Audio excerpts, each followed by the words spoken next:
আসসালামু আলাইকুম। আমি রকমার চ্যানেল থেকে জানাই অনেক অনেক শুভেচ্ছা। তো গাইজ, সবাই কেমন আছেন? আলহামদুলিল্লাহ, আমি ভালো আছি। তো আজকে আমি একটা রেসিপি করব, মানে রান্না করব, সে রান্নাটাই শেয়ার করব আপনাদের সাথে। তো দেখতেই পাচ্ছেন, এখানে কুচনো পেঁয়াজ আর পরিমাণ মতো তেল দিয়েছি।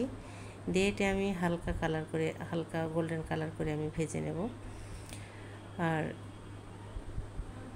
ওর মধ্যে দিয়ে দেবো কিন্তু আমি আদা আর রসুন পেস্ট, সেটা আমি দিয়ে দিলাম, দেখতেই পেলেন।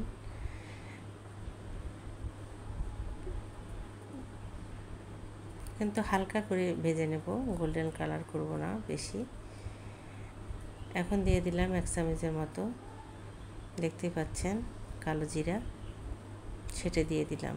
আর কালো জিরেটা দিলে না অন্যরকম একটা স্বাদ আসে মাছটার, আর খুব ভালো লাগে আর কি খেতে। আমার ছেলে ভীষণ পছন্দ করে এই পাঙ্গাস মাছ, যেহেতু এর মধ্যে কোনো কাঁটা নাই, খুব ভালোবাসে। তো ওর জন্য রান্না করছি এটা আমি। তো ভাবলাম যে এটার একটু ভিডিও করি। তো দেখতে পাচ্ছেন, এখন শুকনো মরিচের গুঁড়ো দিচ্ছি, দিয়ে দিচ্ছি হলুদের গুঁড়ো, দিয়ে দেবো এখন জিরার গুঁড়ো,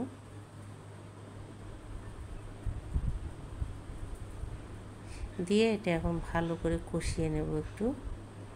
তারপর দিয়ে দেবো এখন লবণ, 1.5 চামচের মতো আমি লবণ দিয়ে দেব।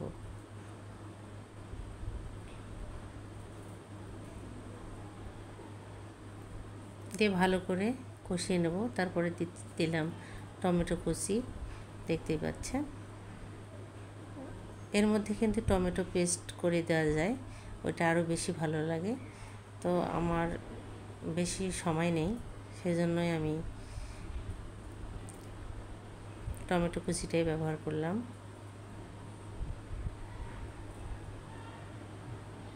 এভাবে কষিয়ে নেব। কষিয়ে নেওয়ার পর আমি কিন্তু আগে থেকেই মাছটা ধুয়ে পরিষ্কার করে নিয়েছি, দেখতে পাচ্ছেন। আমি ঢেলে দিলাম।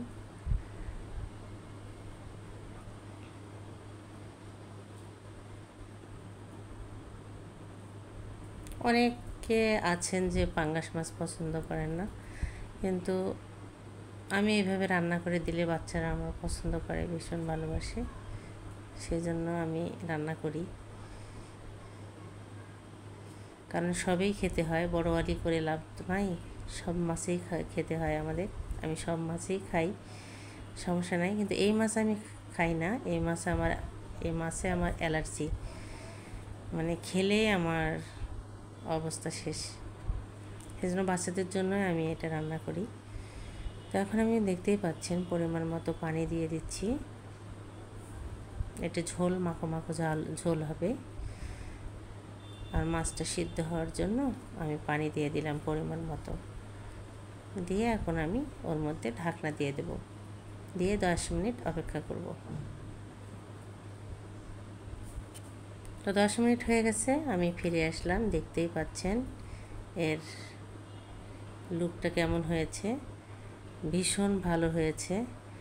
আর খেতে কিন্তু ভীষণ নাকি মজা হয়েছে, আমার ছেলে বলল। তো আজকের মতো এখানে বিদায়, আল্লাহ হাফেজ।